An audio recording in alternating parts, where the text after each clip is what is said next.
Anger overwhelms and spreads like a mist. It infuriates and deeply appeals to the fist. The back can no longer be turned. Things shouldn't be dealt with in a gist. For we've gotten to the point where our endurance you will no longer tug at or twist. Anger, anger, anger, anger overwhelms and it spreads like a mist. It infuriates and deeply appeals to our fist. The back can no longer be turned. Things shouldn't be dealt with in a gist. For we've gotten to the point where our endurance, you will no longer tug at or twist. Our endurance. What does our mean? Our endurance. You can no longer tug at or twist. You hear that? I'm pretty sure you hear that also. Things have gotten crazy, guys. Crazy to the point where our strength, we are being hated for our strength. Yeah. We are being hated for our strength. It's sad, but it's a fact. But I'm here to tell you that we shall overcome.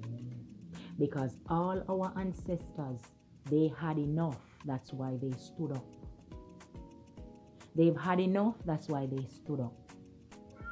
And if they didn't stand up, guys, if they didn't stand up, their names we wouldn't be able to call their names today. We probably wouldn't be where we are today if they didn't decide to stand up. What does the saying say? You stand up for something or you will fall for anything. Trust Trish Divine when she tell you that. Yeah. It's not a somber mood. It's actually a victorious mood. It's victorious because we've gotten to the point, guys, where you can no longer test or try our endurance. You can't twist it and tug it the way you want it anymore because there is strength in power and there is power in strength. I'll leave you with that. There is strength in power and there is power in strength. There was once this farmer. This old man had a beautiful daughter. He had a farm that he was growing.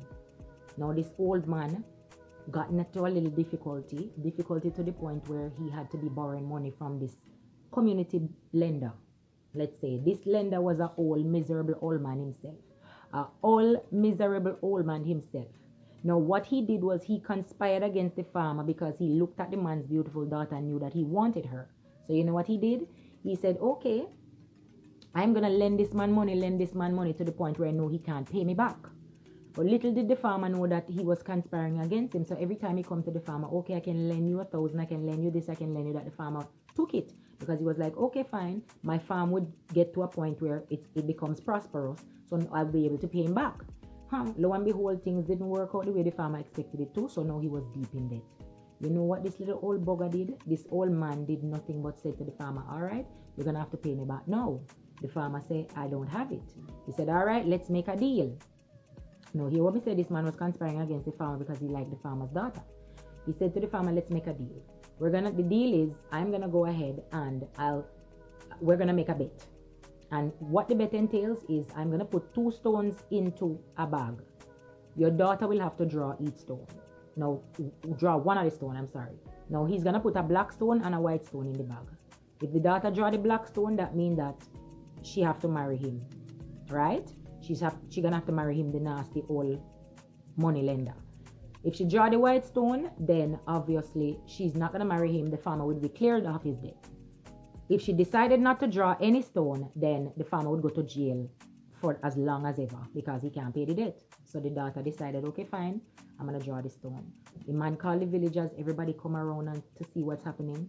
The man called everybody come and witness it. You know what this old bugger did? Dropped 2 black stones in the bag.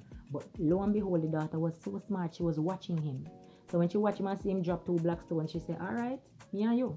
You know what she do? She went ahead, dipped in the bag.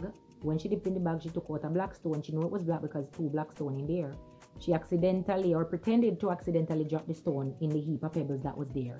Now nobody can see what stone it was. So she was like, oh, my bad, sorry. Since I already draw the stone and it dropped, only 1 stone leave in the bag. So pull that stone in the bag, see what color it is, so everybody will know that the other stone that I dropped was whatever color. When he pulled out the black stone, everybody in the village saw it was a black stone. Everybody thought that she had pulled the white one, which relieved the farmer of his debt and left him scotch-free. She gonna be single till she married the man of her dreams. So obviously, guys, obviously, this girl use her wits. She's smart, which is what I'm saying for each and every one of us to use our wits. We don't have to use our fists, you know. Use your wits. You don't have to use your fists because we can outsmart them. We can outsmart any obstacle, anything was set in our path. We can outsmart it. That's what the message Trish Divine is telling you today. Love you loads and always, guys, and we'll talk for another session. Of course, stay safe and walk good.